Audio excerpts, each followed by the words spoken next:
आज वो मैया तारा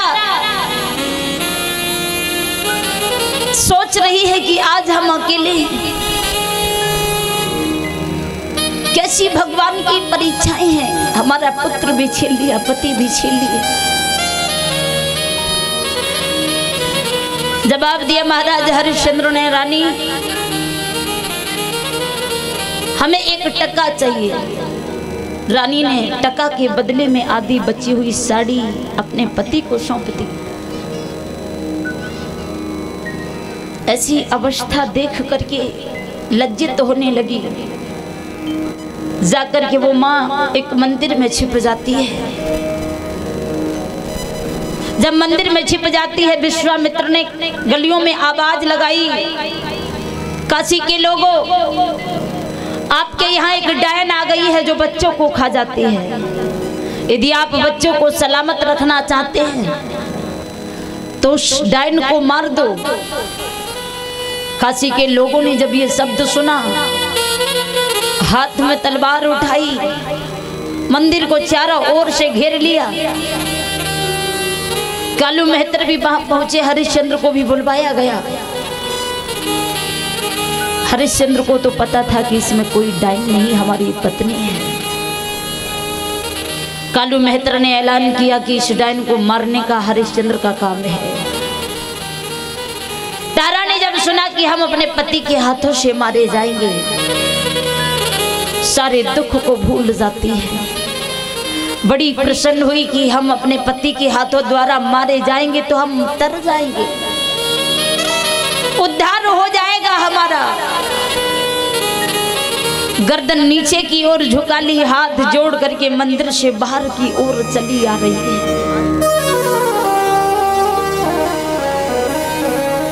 जैसे ही हरिश्चंद्र हाथ में तलवार लेकर के आगे बढ़े, रानी तारा को तलवार मारनी चाहिए, विश्वामित्र जी ने तलवार को पीछे से पकड़ लिया। धन्य हो हरिश्चंद्र, हम तुम्हारी दान वीरता पर प्रसन्न हैं। जब ये सुना, हरिश्चंद्र कहने लगे, क्या आप वही ब्राह्मण हैं जिन्होंने मेरा सारा राज्य ले लिया था? ब्राह्मण कहने लगे, ठीक पहचाना, राज्य लिया तो था लेकिन आज हम आपको वापस देने आए हैं। रानी आगे खड़ी हो जाती है, महाराज क्या करेंगे हम उस राज्य का? एक ही तो पुत्र था, उसे भी आपने छीन लिया। क्या करेंगे हम उस धन दौलत का? हमें ऐसी धन दौलत की कोई जरूरत नहीं है। जिस घर में संतान ना हो वो घर सूना सूना होता है। वो घर ही क्या,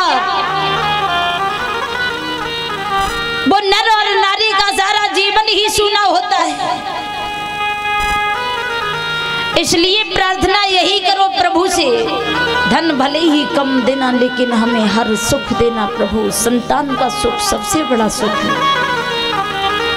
यदि भगवान ने संतान नहीं दी तो समाज के लोग बांझ कह कह करके नारी को मार देंगे। विश्वामित्र ने कहा कि ये तो हमारी लीलाएं थी, तुम्हारा पुत्र मरा नहीं है, जीवित है। आवाज लगाओ पुत्र को। मैया ने आवाज लगाई है। बेटा मरघट की ओर से दौड़ा चला आया। माँ ने लाल को सीने से लगा लिया। विश्वामित्र जी कहने लगे हैं, हरिश्चंद्र क्या मांगना चाहते हो आप मांगिए, आप जो मांगेंगे हम आपको वही देंगे। जवाब दिया है, हम क्या मांगे आपसे? अरे मांगे तो हमारी पत्नी मांगे, जिसने धर्म की खातिर हमारा साथ निभाया, धर्म की खातिर बिक गई, धर्म की खातिर आज हमारे हाथों से मरने को तैयार हो गई। आज रानी हाथ जोड़ करके विश्वामित्र जी के सामने खड़ी हो गई। हे ब्राह्मण जी, यदि आप हमें वरदान देना चाहते हैं तो हमें ऐसा वरदान दीजिए, जब जब हम इस पृथ्वी पर जन्म लेकर के आए हमें यही पति और यही पुत्र मिले। और ऐसी प्रार्थनाएं माता पिता अपने बच्चों के लिए भगवान से तभी किया करते हैं जब बच्चे अपने माँ बाप का दिल जीत लिया करते हैं। जब इस जीवन में आप अपने माता पिता को इतना दुख दोगे, कष्ट दोगे, तो माता पिता दुखी होकर के यही कहेंगे कि ऐसी संतान किसी को ना दे भगवान। इसलिए मेरी बहनाओं, हक है आपका अपनी जिंदगी अपनी तरह से जीने का, लेकिन ये अधिकार नहीं है आपका कि आप अपनी मर्जी से कुछ करें। पहले माता पिता की इच्छा के अनुसार उनसे पूछ लेना चाहिए, उसके बाद में आप कुछ करो। क्या किसी के माता पिता अपनी संतान के साथ कुछ गलत करते हैं? क्या कोई माता पिता ये चाहते हैं कि हमारे बेटा या बेटी दुखी रहे? फिर हमारे भाई और बहन ऐसा क्यों करते हैं? माता पिता दुखी है, रो रहे हैं, बेटा ये मत करो, समझा रहे हैं बार बार, पर बच्चों की समझ में नहीं आता।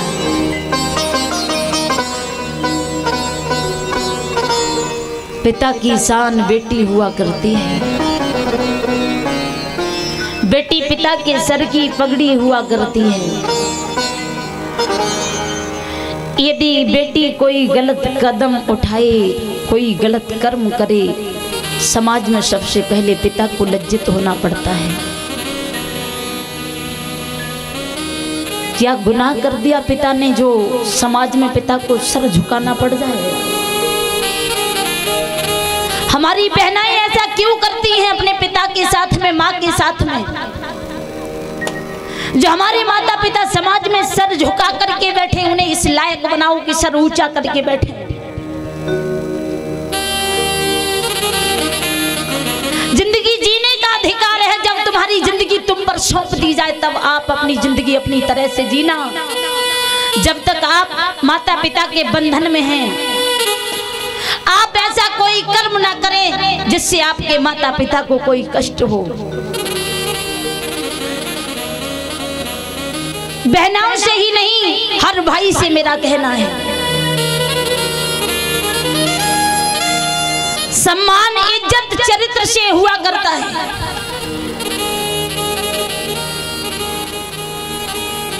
लोग इज्जतदार बनते हैं, अपने मुंह से अपनी तारीफ किया करते हैं। इज्जतदार लोगों को अपने मुंह से अपनी तारीफ करने का मौका ही नहीं मिलता, खुद ही लोग तारीफ किया करते हैं।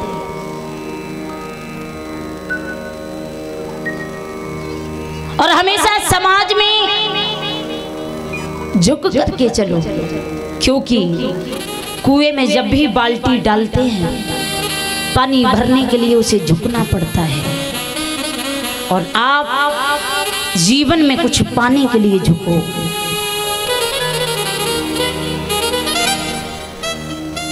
अभिमान में कुछ नहीं रखा, घमंड में कुछ नहीं रखा, झुकते वही हैं जिस वृक्ष पर फल आते हैं।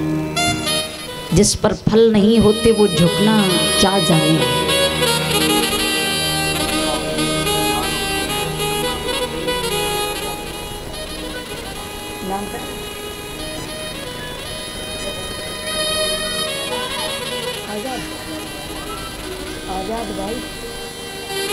और 501 रुपए से सम्मानित कर रहे हैं आजाद भाई राजपूत।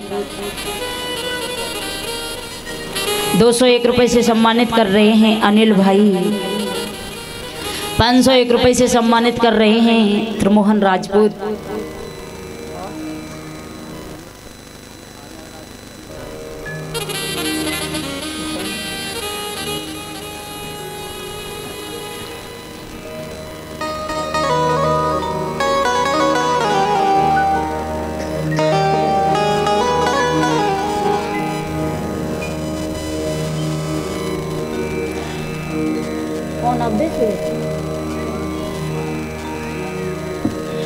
और 501 रुपए से सम्मानित कर रहे हैं हमारे अवधेश भैया जी।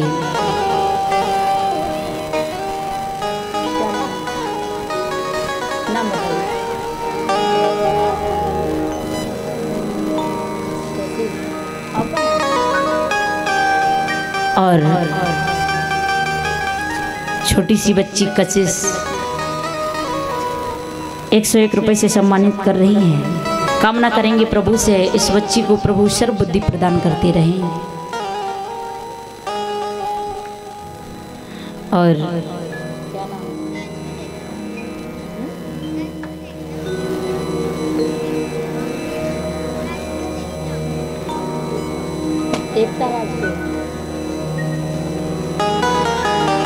एकता राजपूत की तरफ से 101 रुपए आ रहे हैं।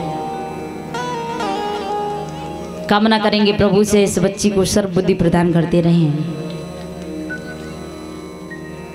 बोलिए कन्हैया लाल की।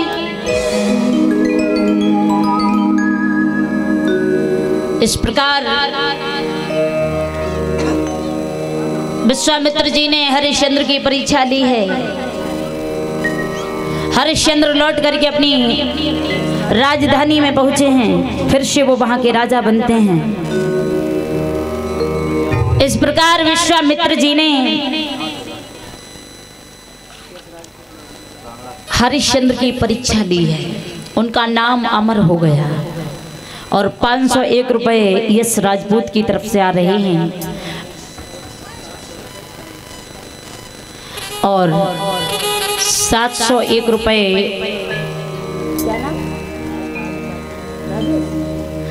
राजेश राजपूत। ऐसे भक्तों को समाज में सम्मान मिलता रहे।